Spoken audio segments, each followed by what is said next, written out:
Bienvenue pour notre rendez-vous hebdomadaire. Vous savez que ce Face aux chrétiens est réalisé en partenariat avec plusieurs médias de la presse chrétienne, KTO, La Croix, Radio Notre-Dame, RCF. Et c'est devenu au fil du temps un rendez-vous important, d'abord pour mieux comprendre les enjeux politiques et sociaux, ensuite pour mieux connaître les motivations et les valeurs des acteurs politiques et sociaux et du coup mieux les interpeller sur les questions d'actualité, les questions qui sont importantes pour les chrétiens. Alors pour cette reprise de Face aux chrétiens, nous avons invité une forte personnalité, une personne qui une énarque, qui a choisi l'action politique pour faire bouger les lignes. Elle dit très souvent ce qu'elle pense et parfois même vertement, et c'est tant mieux au moment où la droite est en train de retrouver son métier d'opposant, il était bien d'avoir une forte personnalité politique. Il s'agit de Valérie Pécresse. Valérie Pécresse, bonjour. Bonjour. Vous avez été ministre de l'enseignement supérieur et vous avez fait passer cette réforme sur l'autonomie des universités qui fait l'unanimité. Et vous avez été aussi ministre du budget. C'était moins facile peut-être parce qu'il s'agissait de réduire les dépenses publiques, mais vous avez quand même fait réduire en tout cas le nombre de fonctionnaires. Alors, je vous propose que nous divisions en trois notre rendez-vous pour ce Face aux chrétiens. D'abord, pour parler des 115 jours, maintenant on en est à 115 de présidence socialiste. Ensuite, sur les urgences et enfin, bien évidemment, la concurrence pour la direction de l'UMP. Et je précise bien évidemment que vous soutenez François Fillon. Alors pour vous interroger, il y aura Laurent de Boissieu de La Croix, Louis Dauphren de Radio Notre-Dame et Romain Masneau de RCF. Mais tout d'abord, j'avais envie de vous poser une question très personnelle. Vous dites souvent que votre catholicisme est à la racine, c'est l'expression que vous utilisez, est à la racine de votre engagement politique. Alors qu'est-ce que ça veut dire? Est-ce que ça veut dire que ce catholicisme vous a incité à faire de la politique ou que ce catholicisme vous a orienté vers des valeurs de droite qui sont les vôtres? Non, ça veut dire simplement que quand on grandit dans la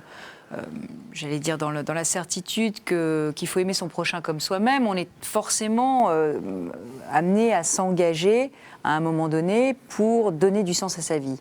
Et pour moi, l'engagement politique était une évidence. Ça aurait pu être de l'engagement humanitaire, ça aurait pu être de l'engagement associatif. Mais en réalité, la politique, c'est là où se change la vie réellement. Alors ça a été un cheminement. J'ai commencé par être fonctionnaire dans le service public, parce que je voulais me mettre au service du public.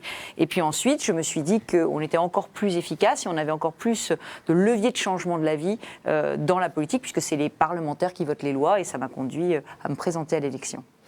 Bon, alors comme je le disais, vous êtes en train de retrouver ce métier d'opposant, pas au plan régional, puisqu'on sait qu'au plan régional, en Ile-de-France, vous dirigez l'opposition, mais au plan national. Alors, dites-nous ce que vous pensez, vous qui avez été longtemps ministre, ce que vous pensez de ce concept de présidence normale. Est-ce qu'un président, un chef de l'État peut être normal? Je pense aujourd'hui que la situation économique et sociale de notre pays est tellement grave, tellement exceptionnelle, qu'elle nécessite des dirigeants qui eux-mêmes aient des qualités exceptionnelles. Et j'allais même dire qui se découvrent des qualités exceptionnelles, parce qu'on sait bien qu'un homme d'État, c'est pas seulement une personnalité, c'est la rencontre, comme disait le général de Gaulle, la rencontre d'une personnalité avec des circonstances. Aujourd'hui, on est dans une crise qui est exceptionnelle, et je pense qu'il va falloir que le gouvernement, qui est aujourd'hui de gauche, et cela je l'accepte, c'est le choix des Français, mais que ce gouvernement change de cap, change de rythme. Il a pris un mauvais cap, et par anti-sarkozysme, il a décidé que aller lentement était la panacée de l'action politique. Aujourd'hui, je le dis, la dépense ne ramènera pas la croissance. Il faut une politique de compétitivité et de la même façon. Donc il faut changer de cap économique et puis il faut aller beaucoup plus vite parce qu'avec 3 millions de chômeurs, eh bien, les Français n'attendront pas longtemps. Alors pour prolonger ce bilan des 115 jours de présidence socialiste, Romain Masneau de RCF vous pose une première question. Oui, alors avant que vous ne continuiez à dérouler vos critiques vis-à-vis de la politique du président Hollande et du gouvernement Ayrault, je voulais savoir s'il y avait 2 ou 3 mesures fortes prises par le nouveau pouvoir qui ont, grâce à vos yeux, je pense notamment aux toutes premières mesures prises en mai, par exemple la réduction du salaire des ministres, la constitution d'un gouvernement paritaire pour la première fois, ou bien encore cette charte d'éthique avec la fin du cumul d'un portefeuille ministériel et d'un mandat local. Ce sont des bonnes choses selon vous ? Oui, les 3 sont des bonnes choses. Les 3 sont des bonnes choses. Nicolas Sarkozy n'ait pas pris cette décision quand il a été élu en 2007 ? D'abord, Nicolas Sarkozy a été le premier à nommer 7 femmes ministres. Premier, donc il y a eu un progrès. Sous Lionel Jospin, il y en avait beaucoup déjà. Non, il y en avait beaucoup moins. Là, on a eu 7 femmes ministres sur 14 ministres pleins sous Nicolas Sarkozy, c'était unique. Et j'ajoute qu'il a fait rentrer aussi la diversité dans les portefeuilles ministériels avec des ministres qui, j'allais dire, étaient au visage de la France et aux couleurs de la France. Donc Nicolas Sarkozy avait fait un premier pas, mais c'est vrai que le gouvernement, au fur et à mesure du mandat, s'était resserré sur, j'allais dire, beaucoup plus d'hommes que de femmes. Et ça, c'est quelque chose que je regrette. Personnellement, la parité est incontournable. Sur les salaires des ministres, j'avais proposé au président qu'on baisse le salaire des ministres par mesure d'exemplarité. C'est évidemment pas ça qui résoudra ni le problème de la dépense publique, ni le problème du déficit, mais c'est symbolique et c'est une bonne mesure, je le crois aussi. Et sur le cumul, moi je ne suis pas favorable au cumul des mandats et des fonctions. J'ai refusé d'aller au municipal en 2008 parce que j'étais ministre et que je voulais me consacrer à mon mandat ministériel. Laurent de Boissieu de la Croix. Oui, une révision constitutionnelle qui est attendue avec une commission présidée par Lionel Jospin qui travaille en ce moment, qui travaille sur le cumul des mandats, également sur la question de la parité, vous en parliez. Est-ce que vous pensez qu'il faut supprimer totalement la dotation des partis politiques qui ne respectent pas la parité, où le gouvernement précédent vous a déjà alourdi la sanction? Est-ce qu'il faut supprimer cette dotation, sachant que l'UMP est un des partis qui respecte le moins la parité? De toutes les façons, en 2017, on n'aura pas le choix, mais même avant, puisque j'imagine qu'il y aura des élections locales où il va falloir que nous donnions des gages de parité. Nous n'avons pas le choix aujourd'hui. Nous devrons respecter ces règles, quelle que soit la sanction qui nous sera opposée. Alors ce sera beaucoup plus facile, il faut quand même le dire, en 2017 pour l'UMP, parce que nous aurons beaucoup moins de sortants. C'est toujours très difficile quand on a beaucoup d'hommes sortants de faire de la place aux femmes parce que les hommes sortants, ils n'ont pas l'investiture, ils se représentent quand même 2017. Et soit ils nous font perdre l'élection, soit ils font perdre la femme qu'on a mis à leur place. Donc, 2017, la parité à l'UMP, c'est un engagement que... J'ai dit à François Fillon que s'il me prenait avec lui pour cette campagne pour la présidence de l'UMP, il y aurait une chose sur laquelle je serais totalement intransigeante, c'est la parité. Louis Dauphren, Radio Notre-Dame. Je reviens à ce que disait Dominique à l'instant en évoquant votre catholicisme à la racine, pour essayer d'en évaluer un petit peu la surface et la profondeur à la lumière de certains enjeux aujourd'hui. Il y a eu une polémique tout au long de l'été, enfin du mois d'août en particulier, au moment du 15 août, à propos de la prière qu'avait été écrite Monseigneur 23, concernant la famille et le fait que les enfants ne devaient pas être l'objet de caprices des adultes. Alors je ne sais pas si vous avez lu cette prière, si vous avez été à une paroisse dans laquelle elle a été lue ce jour du 15 août, si vous avez réagi à ce moment-là, et ce que vous avez pensé de l'écho médiatique qui avait été donné à cette histoire. Alors plusieurs choses. D'abord, je suis députée de la République. J'ai été ministre de la République. Ce sont les lois de la République qui s'appliquent à moi. Après, j'ai ma liberté de conscience et mes croyances qui sont les miennes et que je n'exposerai pas en public et sur lesquelles je ne vous ferai aucune révélation aujourd'hui. Parce que je pense qu'il y a la sphère privée, intime, et il y a la sphère publique qui est la sphère de l'action pour l'intérêt général. Je n'ai pas de mandat impératif de l'Église catholique quand je suis députée de la République. Je choisis en mon âme et conscience. Mes croyances, elles sont en réalité mon logiciel, c'est avec ça que j'ai été fabriquée. Donc c'est comme ça que je réagis. Et puis elles sont aussi ma vie privée que je ne vous dévoilerai pas aujourd'hui. Alors pour en revenir à la question du mariage homosexuel et du mariage des couples de même sexe, moi j'ai, vous le savez, présidé la mission famille il y a quelques années à l'Assemblée nationale. Et à ce moment-là, je me suis rendu compte qu'en réalité, il ne s'agissait pas pour les couples de même sexe de faire un contrat d'union civile pour officialiser leur amour ou leur couple. Ce qu'ils souhaitaient, c'était l'égalité des droits. l'égalité des droits avec les couples hétérosexuels. Et cette égalité des droits, elle passe non seulement par le mariage, mais aussi par la filiation, l'adoption, l'accès à la procréation médicalement assistée, voire pour certains d'entre eux, pour l'accès à des mères porteuses. J'ai dit que je ne souhaitais pas cette évolution, parce que je pense qu'à partir d'un certain moment, le droit ne doit pas être fait pour donner... Enfin, la loi ne doit pas être faite pour donner des droits, elle est là aujourd'hui pour... donner un certain modèle de société. Mais est-ce que l'Église sort de son rôle quand elle intervient dans le débat public sur ces questions-là, comme ça a été dit, on a pu l'entendre dans les médias en particulier, ou est-ce que vous estimez au contraire qu'elle est dans son rôle d'intervenir dans le débat public? Mais je crois que l'Église, comme tout grand acteur de la société, est dans son rôle lorsqu'elle prend des positions dans le débat public. D'ailleurs, donc on n'est pas dans la sphère privée, là. Non, l'Église a le droit d'agir et a le droit de dire des choses, mais tout comme, j'allais dire, SOS Racisme a le droit de dire des choses, comme les laïcs ont le droit aussi de défendre leurs valeurs. Chacun défend son modèle. L'Église défend son humanisme avec Dieu et elle a des messages à faire. J'ajoute que ceux qui ont critiqué l'Église pour la prière du 15 août ne l'avaient pas forcément critiquée quand elle prenait des positions audacieuses sur la peine de mort, par exemple, et la suppression de la peine de mort. L'Église catholique défend un humanisme et cet humanisme, elle a le droit de le défendre comme elle le ressent et selon ses préceptes. Mais de la même façon que tous les grands acteurs de la société. On ne peut pas demander aux chrétiens de s'engager en politique, à droite comme à gauche, d'être dans le débat public, de faire progresser la société et en même temps avoir une église qui s'abstrairait de participer à ces débats. Romain Masneau de RCF. Sur un tout autre sujet, le logement, c'est une priorité du nouveau gouvernement. Le projet de loi de Cécile Duflot a été examiné hier en Conseil des ministres. Il propose de construire 500 000 logements par an, dont 150 000 logements sociaux, et de durcir les sanctions contre les communes, les municipalités qui ne respectent pas les objectifs en termes de logements sociaux.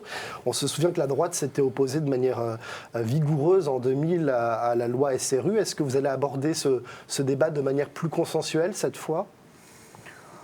Moi, je suis favorable à ce qu'on construise du logement social en France. Ce qui me chagrine, c'est qu'on ait comme seule politique du logement la politique du logement locatif aidé. Je pense aujourd'hui qu'il faut une vraie politique sociale du logement. C'est aussi permettre à des jeunes ménages ou plus âgés de devenir propriétaires de leur logement. Je pense que l'accession sociale à la propriété est aussi importante. Et je pense surtout que si on veut pouvoir loger les plus démunis, il faut permettre à ceux qui commencent à avoir une assise financière d'avoir du logement intermédiaire qui leur permette de quitter leur logement social. C'est un parcours résidentiel qu'il faut faire. Et en s'omnubilant uniquement sur la construction de logements locatifs sociaux, je pense que le gouvernement passe à côté d'une politique équilibrée du logement. D'ailleurs, je l'ai vu quand Christine Boutin, mon amie, était ministre du Logement, j'étais venue plaider pour le logement étudiant. Et elle m'avait dit, ah oui, mais les étudiants, moi j'ai les familles d'abord en priorité, moi j'ai l'hébergement d'urgence d'abord en priorité. Et je me suis rendu compte qu'en réalité, la politique du logement, chacun avait des problèmes de logement. Et donc il faut à la fois faire des résidences étudiantes, à la fois faire de l'hébergement d'urgence, du logement social locatif, de l'accession sociale à la propriété, du logement intermédiaire pour que le parc du logement social soit plus ouvert à plus de familles, et puis aussi du logement privé. Parce que ce qu'il y a de plus cher, c'est le logement privé. Donc il faut en construire beaucoup plus. Laurent de Boissieu de la Croix. Quelle est votre conception de l'opposition, sachant qu'il y a une partie de l'UMP ou du centre-droit qui ont dit qu'ils voteraient des textes, qu'ils sont prêts à voter des textes comme les emplois d'avenir, que la gauche est divisée sur le traité budgétaire signé par Nicolas Sarkozy. Est-ce que ce sont des textes, j'en ai cité deux par exemple, sur lesquels vous seriez prêt à voter ce que propose le gouvernement? Déjà, j'ai voté le texte sur le harcèlement sexuel. Qui avait été annulé par le Conseil constitutionnel. Oui, je suis prête à voter des textes de l'opposition quand ce sont des bons textes. Sur le pacte budgétaire, c'est moi qui l'ai proposé, c'est moi qui ai proposé la règle d'or en tant que ministre. Je ne peux que regretter qu'on ait perdu un an sur cette question du pacte budgétaire. Parce que le pacte budgétaire, ce n'est pas seulement une règle de discipline budgétaire, c'est surtout la certitude pour les investisseurs qui investissent en France que la France va se désendetter un jour. Et cette certitude est, j'allais dire, au cœur de la confiance que les investisseurs font à notre pays. Donc le pacte budgétaire, bien sûr. Les emplois d'avenir. Alors les emplois d'avenir, je suis dans une position paradoxale. Parce que j'en ai fait des centaines de milliers des contrats aidés. Pour aider des jeunes non qualifiés, pour aider des personnes en insertion, pour aider des chômeurs de longue durée. Donc je ne suis pas contre la politique des emplois aidés et de subventionner de l'emploi. Simplement, ce qui m'inquiète et ce qui fait que sans doute je ne voterai pas ce texte, c'est qu'il n'est accompagné d'aucune mesure pour aider les entreprises à être plus compétitives, d'aucune mesure pour baisser les charges sur les salaires. Quand le gouvernement de M. Hollande détricote et démolit ce que j'ai mis du temps à faire, c'est-à-dire la TVA anti-délocalisation, pour baisser le coût du travail en France et pour permettre de relocaliser des usines chez nous, il ne me demande pas mon avis. Et quand il s'agit de voter des contrats aidés, ils me disent « votez nos contrats aidés ». Ben non, je ne voterai pas les contrats aidés d'un gouvernement qui ne fait pas de mesures anti-délocalisation. Merci Valérie Pécresse. Nous marquons une première pause dans ce Face aux chrétiens et nous nous retrouvons avec vous tout de suite pour évoquer les urgences pour la nation française.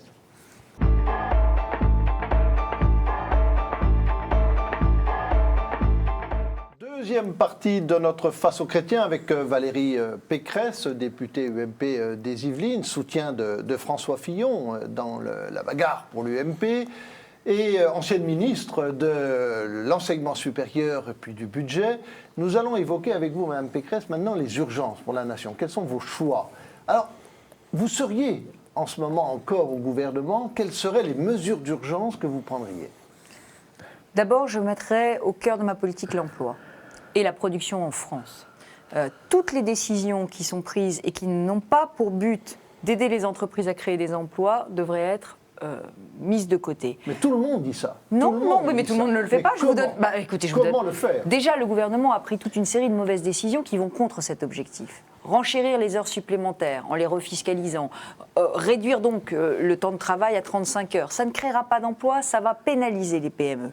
De la même façon, quand ils ont augmenté le SMIC, ça peut paraître une mesure généreuse à première vue. C'est une mesure qui détruit de l'emploi peu qualifié et de l'emploi pour les jeunes. Parce qu'on sait bien que pour les jeunes, la barrière, c'est l'entrée sur le marché du travail, c'est donc le SMIC. Donc augmenter le SMIC, contrairement à ce qu'on croit, c'est une mauvaise mesure.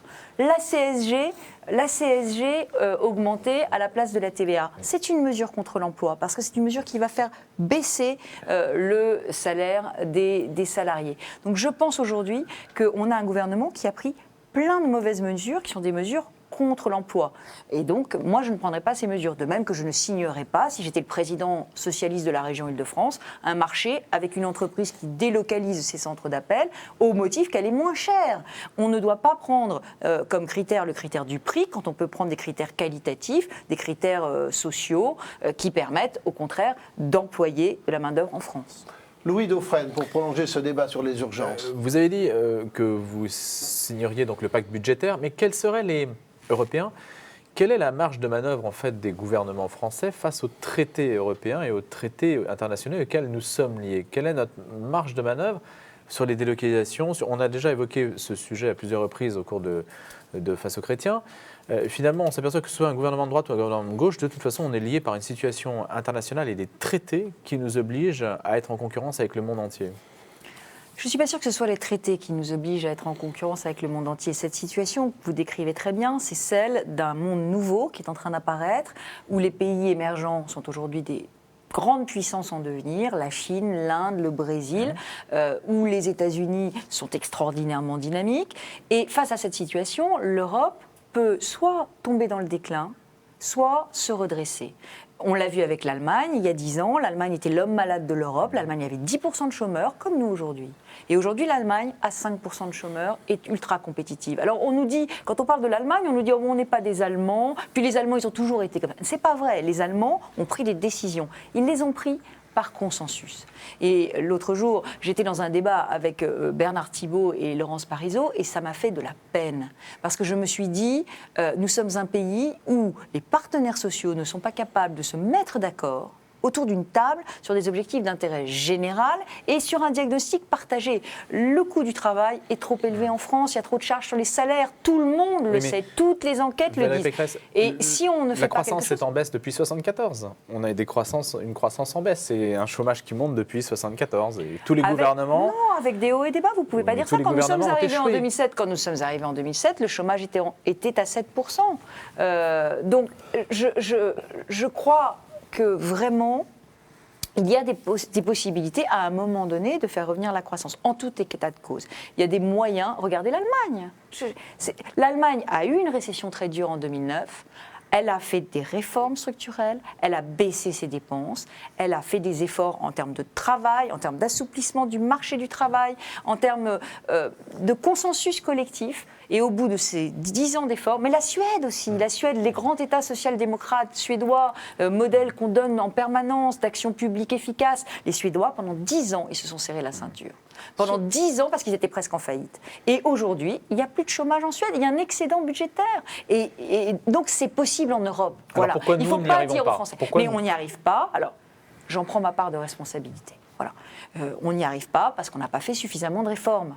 Voilà, on en a fait, mais on ne les a pas fait suffisamment. La TVA anti-délocalisation, que la gauche détricote aujourd'hui, je le porte comme un fardeau. On aurait dû la faire en 2007. J'étais pour dès 2007. François Fillon l'avait dit. Il fallait le faire. Bon, on a mis du temps. On a perdu trop de temps au début du quinquennat. Au début du quinquennat, Nicolas Sarkozy, on a perdu du temps. On a fait d'ailleurs une politique qui était sans doute pas la bonne compte tenu de la crise qui nous attendait, c'est-à-dire trop de dépenses fiscales au début du quinquennat. Ça, on reconnaît, c'est vrai. Et ensuite, à partir de 2010, on a repris la main sur justement la baisse des dépenses publiques, la baisse des déficits, le crédit impôt recherche et les emplois, les investissements d'avenir, qu'aujourd'hui, M. Hollande cite comme des béquilles de son action en disant c'est merveilleux le triplement du crédit impôt recherche, c'est merveilleux les investissements d'avenir. Il ne les a pas votés à l'époque. Il ne les a pas votés. C'est vrai que c'est des bonnes politiques, la réforme de la taxe professionnelle. On a fait des choses. L'assouplissement des 35 heures par les heures supplémentaires. On a fait des choses. On n'a pas fait assez et j'ai des regrets et des remords. Voilà. Laurent de Boissieu de la Croix. Sur les 35 heures, justement, on entend aujourd'hui les deux candidats à la présidence de l'UMP qui disent voilà, maintenant il faut en finir avec 35 heures, les abroger définitivement. La droite n'a cessé d'être tricotée sans les remettre en cause jusqu'au bout. Voilà, est-ce que c'est pas un peu, est-ce que vous n'avez pas un regret aussi sur ce sujet-là? Est-ce que c'est pas un peu facile dans l'opposition de dire voilà, on va abroger les 35 heures et au pouvoir finalement de ne jamais l'avoir fait? Ce que je peux vous dire, c'est que d'abord, on avait choisi de détricoter les 35 heures par la défiscalisation des heures supplémentaires. Pourquoi? Parce qu'il y avait quand même une appréhension d'un certain nombre d'entreprises à renégocier, à avoir une obligation légale de renégocier les accords 35 heures. Parce que les accords 35 heures ont pris tellement d'énergie aux entreprises, ça a été tellement long, ça a été tellement consommateur d'énergie que l'idée d'avoir à renégocier ces accords terrorisait un peu tout le monde. Tout le monde disait l'objectif c'est de produire, c'est pas de négocier des accords dans l'entreprise. Donc on avait ces accords 35 heures qui étaient quand même là et l'idée c'était de faire un gagnant-gagnant.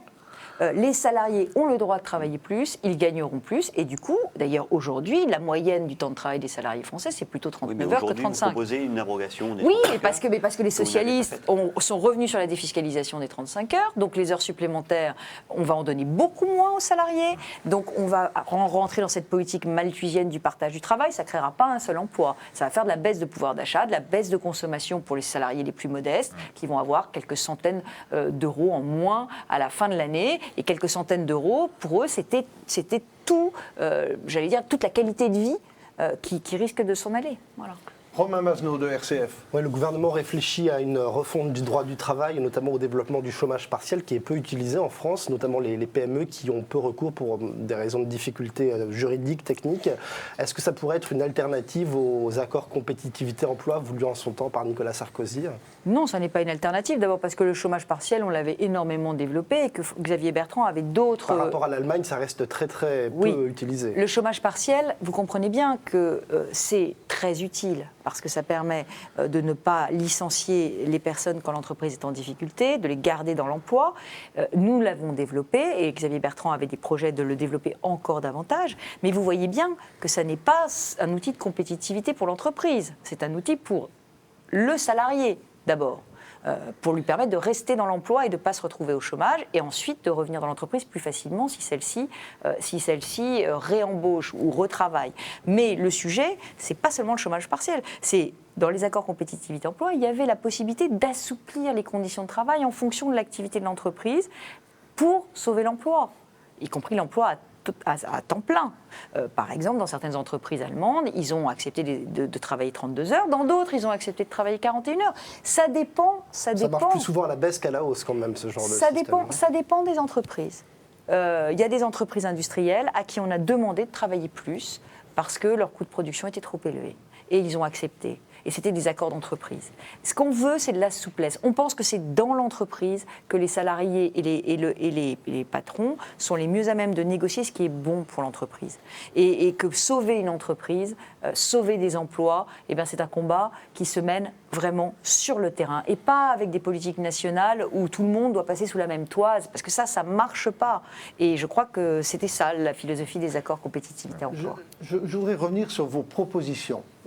Si vous étiez aux affaires, la dette, la dépense publique, vous y êtes attelé lorsque vous étiez ministre. Aujourd'hui, qu'est-ce qu'il faudrait faire pour réduire notre dette et les dépenses publiques ?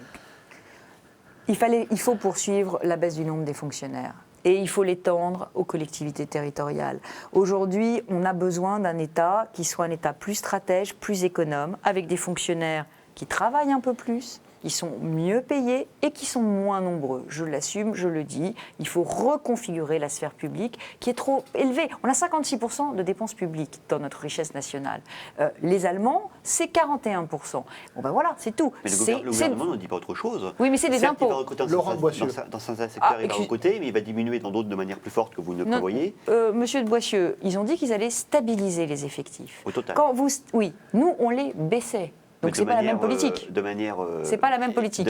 Non, globalement. Vous les baissiez partout de la même façon.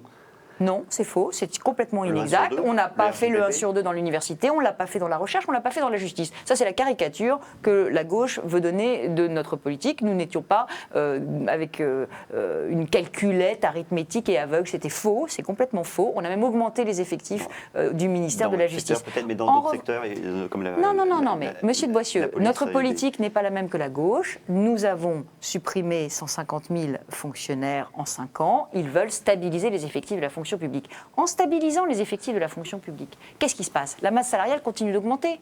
Parce qu'il y a ce qu'on appelle le glissement vieillesse-technicité, pardon, c'est technique, mais il y a la progression des salaires qui est liée à l'âge et aux promotions.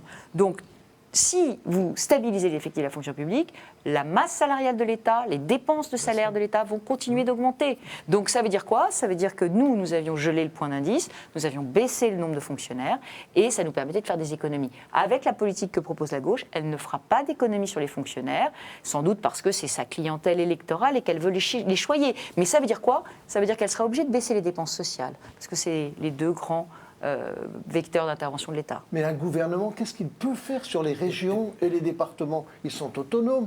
Oui, justement. Il a beau dire qu'il faut réduire le nombre de fonctionnaires territoriaux, si ça ne suit pas dans les régions et dans les départements. C'est une très bonne remarque et d'ailleurs je trouve que ça a été profondément irresponsable de la part des exécutifs régionaux et notamment, je pense, un grand nombre d'entre eux étaient détenus à l'époque par la gauche, de ne pas s'inscrire dans le pacte d'économie budgétaire que Nicolas Sarkozy leur avait proposé. Bon, ils s'opposaient pour s'opposer en réalité. Que peut faire l'État? Vous savez qu'en Allemagne ou en Grande-Bretagne ou en Espagne, l'État baissait les dotations aux collectivités locales au même rythme que baissaient les recettes de l'État. Les recettes de l'État en 2009 ont baissé de 20% et nous avons stabilisé les dépenses aux collectivités locales. Donc vous vous rendez compte que c'est l'État qui a pris le déficit alors que les collectivités locales n'ont jamais subi les conséquences de cette crise. Elles ne les ont subies que très partiellement parce qu'un certain nombre de taxes baissaient dans les collectivités locales, notamment les départements qui ont eu des droits de mutation un peu moins forts, mais c'est reparti à la hausse depuis. Donc, ce que je dis, c'est que l'État peut très bien dire aux collectivités locales, je demande aux collectivités locales de baisser leur budget de la même façon que nous le baissons, et si elles ne veulent pas le faire, il faut faire un référendum pour proposer aux Français que, effectivement, les collectivités locales rendent des comptes. Louis Dauphren, Radio Notre-Dame. Mais ces collectivités locales aussi ont reçu des attributions qu'elles se doivent d'honorer. Oui. Alors si vous baissez les recettes, que se passe-t-il? Mais non, mais moi, j'entends cet argument, mais sauf que vous voyez bien le sujet. Est-ce que c'est plus important l'école, la police, la justice, ou bien l'aide sociale départementale, ou bien les routes, ou bien le développement économique régional? Non. Je veux dire, les actions des collectivités locales sont tout aussi importantes que les actions de l'État. Simplement, je pense qu'aujourd'hui, la priorité est aux économies partout. C'est moins gaspiller moins, dépenser mieux, faire en sorte que chaque euro soit bien dépensé. Là où les collectivités locales ont raison, et là où nous aurions dû faire attention et davantage, c'est sur l'inflation des normes. comme pour les entreprises, on a trop modifié les normes, trop rigidifié les normes, et c'est vrai que ça a transféré des nouvelles dépenses aux collectivités locales qu'on n'aurait pas dû leur transférer. Petite question Laurent. personnelle, Valérie Pécresse, présidente de la région Île-de-France en 2014, c'est quelque chose que vous envisagiez, que vous pensez possible ? Je crois qu'on doit partir à la reconquête de tous les territoires. Et je crois aujourd'hui que quand je vois que la région Île-de-France est la dernière région de France pour le développement économique et l'emploi, 19 € par habitant dépensés, alors que l'Aquitaine dépense 46 €. Je me dis oui, il y a besoin d'un autre président à la région Île-de-France. Merci, nous marquons une nouvelle et courte pause dans ce Face aux chrétiens. Nous nous retrouverons avec Valérie Pécresse pour la troisième partie et évoquer bien évidemment la concurrence au sein de l'UMP pour la direction du parti de la droite populaire.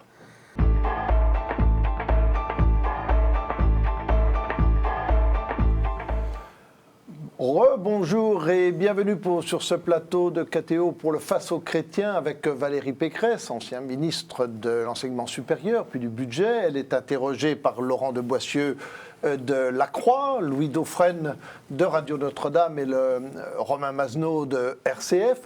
On va évoquer cette concurrence à l'intérieur de l'UMP, mais quand on voit les candidatures là, qui pleuvent comme à Gravelotte, est-ce que c'est pas le signe quand même un peu inquiétant qu'il n'y a pas une personnalité forte, incontestable, qui s'impose dans le parti majoritaire? Est-ce que ce n'est pas un signe de faiblesse?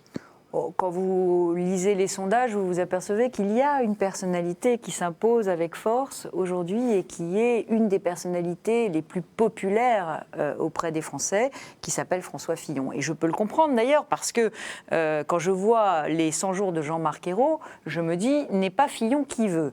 Et quand on voit les couacs qui s'accumulent dans le gouvernement avec ces tiraillements à U et à Dia entre les Verts et le pôle de Bercy, entre Moscovici et Montebourg, etc., je me dis qu'il nous manque aujourd'hui, à la tête du gouvernement, l'autorité d'un François Fillon. Donc je pense que cette élection à la présidence de l'UMP est un moment important parce que c'est vraiment un rendez-vous de la droite avec elle-même et c'est aussi un rendez-vous de la droite. C'est l'UMP qui prend le leadership de l'opposition. Et pour prendre le leadership de l'opposition, il faut qu'on mette à la tête de l'UMP celui qui a le plus de stature. Oui, mais ma question, c'est comment vous expliquez le nombre de candidatures? Mais toutes les ambitions sont légitimes. Vous savez, chacun a envie de faire porter, de faire entendre sa voix. Il y a des nuances à l'UMP, des nuances, j'allais dire, idéologiques, des nuances thématiques. Il y a des ambitions. C'est le signe d'une vitalité démocratique. Je vais vous dire, je préfère ça au conclave soviétique du Parti socialiste, dont on n'a toujours pas compris quel était le mode de désignation du futur Premier secrétaire. Laurent de Boissieu de La Croix. Comme le disait Dominique Gerbaud, il y a beaucoup de candidatures. Il y aura forcément beaucoup de candidats, car il faut réunir à peu près 8000 parrainages.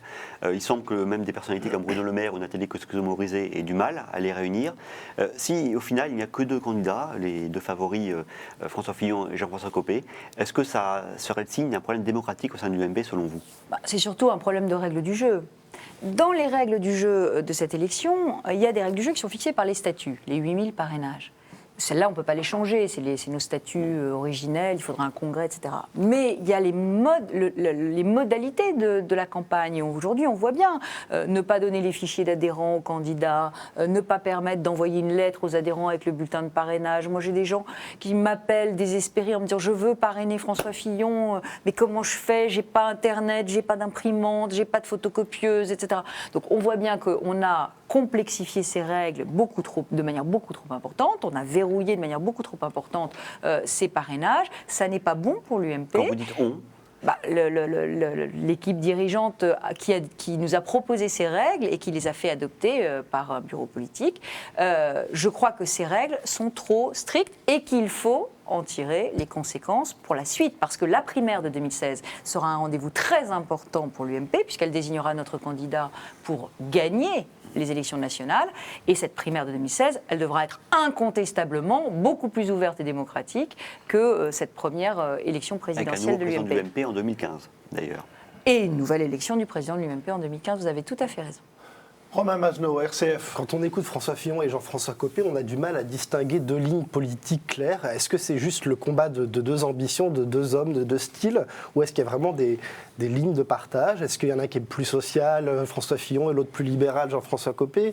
Est-ce que la question du rapport au Front National fait clivage aussi? Enfin, est-ce qu'il y a vraiment deux lignes différentes? Je crois qu'il y a des nuances qui sont importantes. Je pense que François Fillon est le candidat du rassemblement. Or, c'est très important, cette question du rassemblement. L'UMP a été un grand parti de gouvernement qui allait de la droite souverainiste, populaire, jusqu'au centre. Est-ce que l'UMP va rester ce parti très ouvert, ce parti qui embrasse très large, ce parti qui a vocation à être le centre de gravité de la droite et du centre français, ou est-ce que l'UMP va se rétrécir et laisser à sa marge grossir tous les déçus de l'UMP qui ne se retrouveraient pas dans une famille ouverte et rassemblée? Vous voulez dire qu'avec Jean-François Copé, je souhaite, l'UMP se rétrécit? Je ne parle pas des autres candidats, je ne divise pas ma famille, je ne parle que du mien.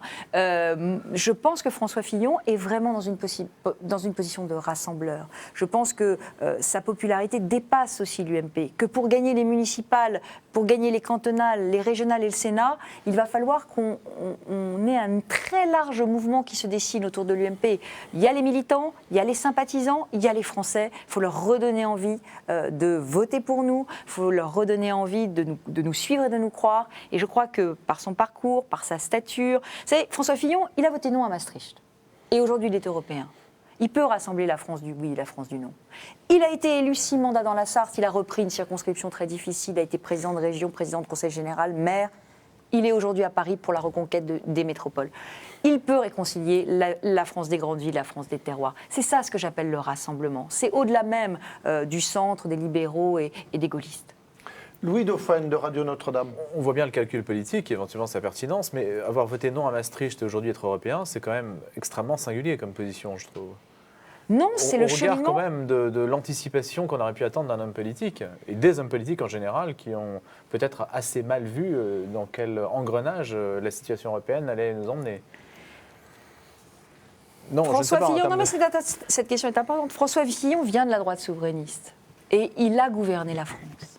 Il a pendant 5 ans été à la tête de notre pays. Il a vu la crise. Il a aidé Nicolas Sarkozy dans toutes les réformes structurelles qu'il a faites. Ça l'a conduit à mûrir.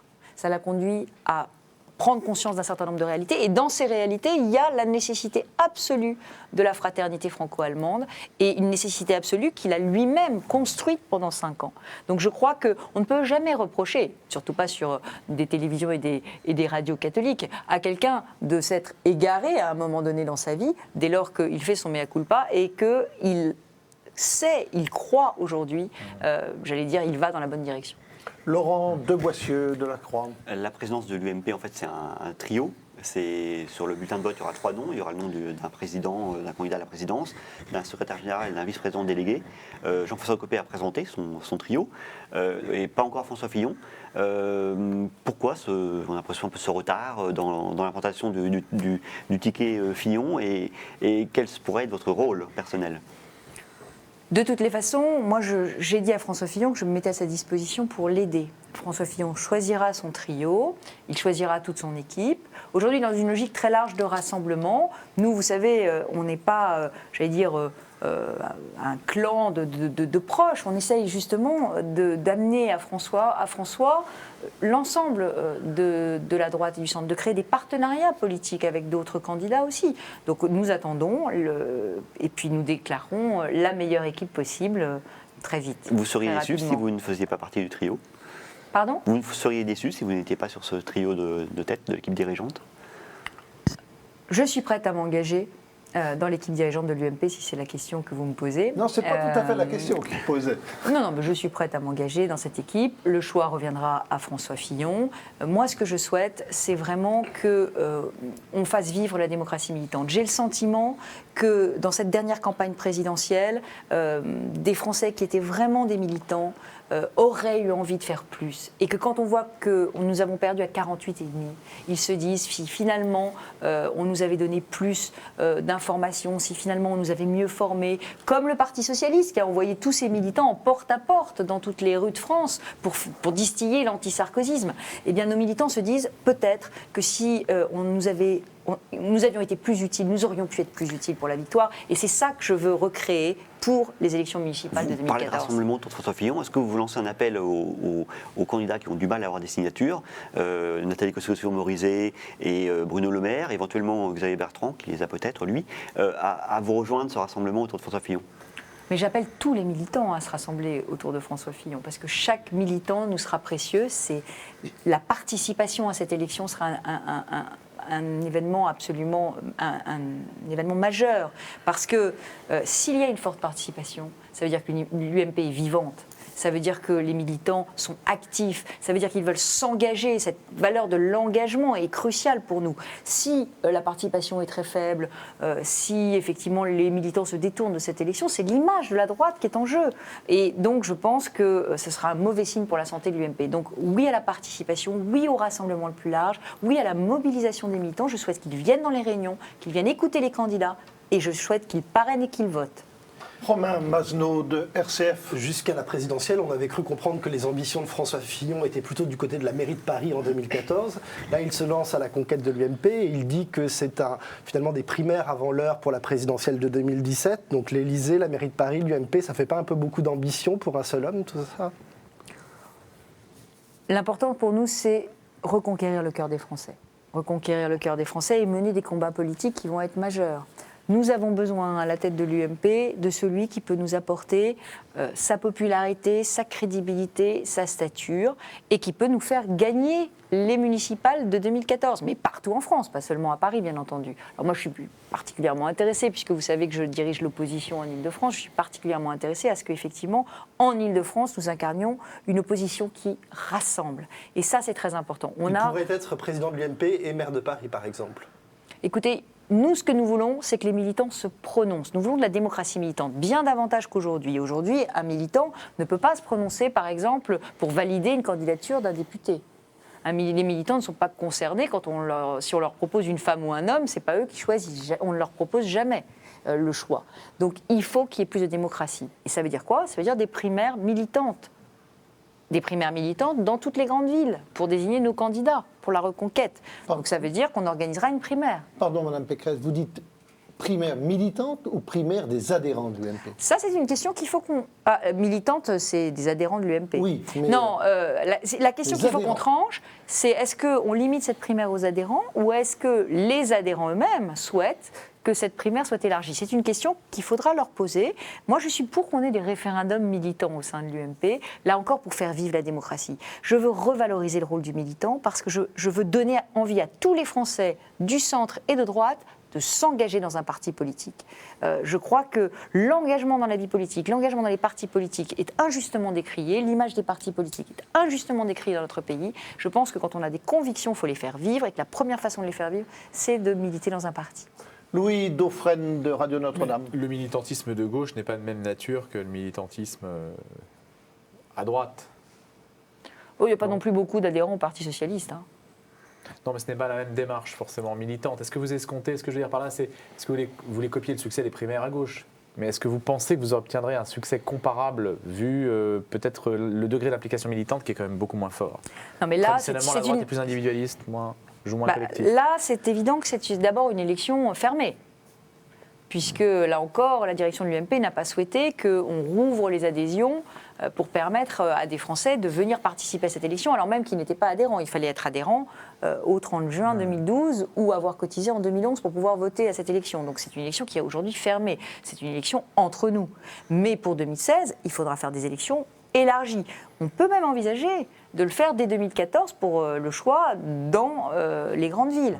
Donc tout ça, c'est important parce que c'est une réflexion sur comment la démocratie peut être plus ouverte et surtout comment redorer le blason des partis politiques en permettant à plus de Français d'y participer. Je ne suis pas certaine, bien que effectivement la droite soit plus individualiste et la gauche un peu plus collectiviste, si on essaie de caricaturer les positions, je ne suis pas sûre aujourd'hui que face à la gravité de la situation économique et sociale, des personnes, des Français, des citoyens français qui partagent nos convictions n'aient pas finalement envie de s'engager, pour une fois. Laurent de Boissieu de la Croix. Jacques Chirac, président du RPR, était le candidat naturel soutenu par le RPR à la présidentielle. Nicolas Sarkozy, président de l'UMP, a été le candidat naturel de l'UMP soutenu par l'UMP à la présidentielle. Est-ce que le futur, la personne qui sera élue à la présidence de l'UMP, a vocation naturelle à être le candidat de l'UMP soutenu par l'UMP à la présidentielle de 2017 ? Je le dirais de la manière inverse.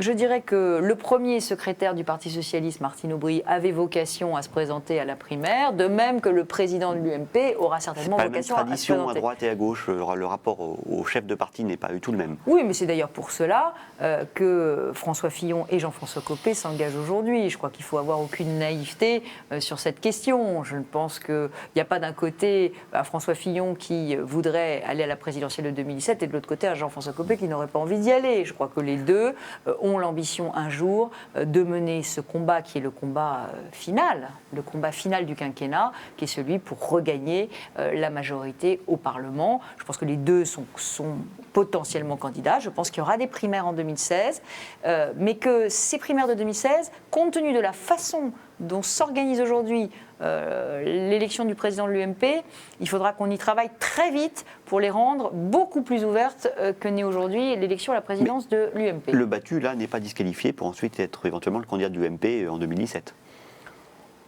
Oh bah, vous savez, 2016, c'est dans tellement longtemps que... Après, on verra. C'est les choix individuels de chacun, les parcours individuels de chacun aussi. Louis Dauphren de Radio Notre-Dame. En termes de personnalité, est-ce que vous trouvez que la personnalité de François Fillon tranche énormément, ça peut paraître un peu provocateur, mais tranche énormément avec celle de François Hollande? Est-ce que vous estimez que les Français vont avoir un choix très, très radicalement différent entre les deux personnalités? Est-ce que vous nous dites oui, ce sont des personnalités qui n'ont rien à voir l'une avec l'autre? Attendez, tous les opposent. Voilà, je ne peux pas le dire mieux, tous les opposent. Bon, François Hollande n'a... Non, mais attendez, attendez, je vais vous dire. François Hollande n'a aucune vision de politique économique. Il a cru que la croissance reviendrait avec la dépense. François Fillon est le premier Premier ministre à avoir dit « Je suis à la tête d'un État en faillite et j'assume le mot rigueur ». Attendez, François Fillon dit la vérité aux Français, François Hollande les endort. Et il ne leur dit pas la vérité. Donc déjà, c'est une première différence fondamentale.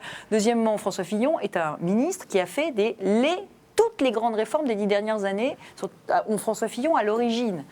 France Télécom, la libéralisation, la réforme des retraites, la réforme de l'université. Moi, je peux vous dire, parce que je l'ai vécu, que pendant les 9 mois d'occupation des facs que j'ai subis, il y avait beaucoup de conseillers autour de Nicolas Sarkozy qui lui conseillaient de lâcher la ministre et de remettre la réforme à plus tard, comme on l'avait fait par le passé à de nombreuses reprises. Celui qui a dit qu'il fallait tenir, il s'appelait François Fillon. Alors, excusez-moi de vous dire qu'entre un François Hollande qui ne fait rien, qui ment aux Français et qui ne propose aucune réforme, et un François Fillon qui a été à l'origine de toutes les réformes des 10 dernières années et qui a un bilan absolument impeccable en la matière, franchement, je ne vois pas beaucoup de ressemblances. Et j'ajoute qu'en tant que chef d'équipe au gouvernement, François Fillon n'a jamais laissé s'installer cette ambiance de couac et de cacophonie que François Hollande laisse s'installer.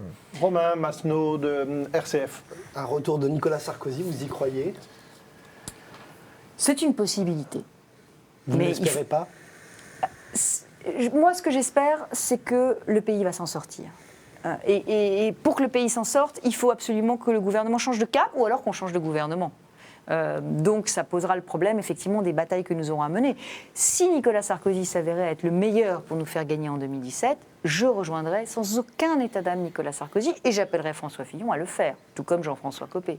Donc moi, je n'ai pas d'état d'âme. Ce que je veux, c'est que mes idées gagnent. Je me bats pour mes idées, je ne me bats même pas pour moi-même, parce que vous avez bien vu que, bien qu'étant quadragénaire, bien qu'ayant été ministre, je ne suis pas candidate à la présidence de l'UMP. Mais est-ce qu'au fond de vous, vous le souhaitez qu'il revienne? Je pense que c'est vraiment un choix qui relève de l'intime. Je pense qu'on ne peut pas... Mais de votre intime? Non, mais on ne peut pas demander à quelqu'un... Je ne sais pas aujourd'hui quelle sera la réaction des Français vis-à-vis de Nicolas Sarkozy. Je ne sais pas non plus quelle va être l'évolution de Nicolas Sarkozy par rapport aux Français. Donc tout ça dépendra. Si je sens que Nicolas Sarkozy a cette envie de revenir et si je sens que les Français ont réévalué son bilan, reconnu le travail qu'il avait fait et veulent qu'il revienne, vraiment, je l'appuierai. Merci beaucoup Valérie Pécresse de ce discours clair et souvent tranchant, et c'est ce que nous attendions de vous. Merci à vous téléspectateurs et auditeurs de ce Face aux chrétiens. Si vous l'avez pris en cours de route, sachez que vous pouvez retrouver l'émission dans son intégralité sur les sites respectifs de La Croix, de KTO, de Radio Notre-Dame et de RCF. Et rendez-vous bien évidemment à la semaine prochaine.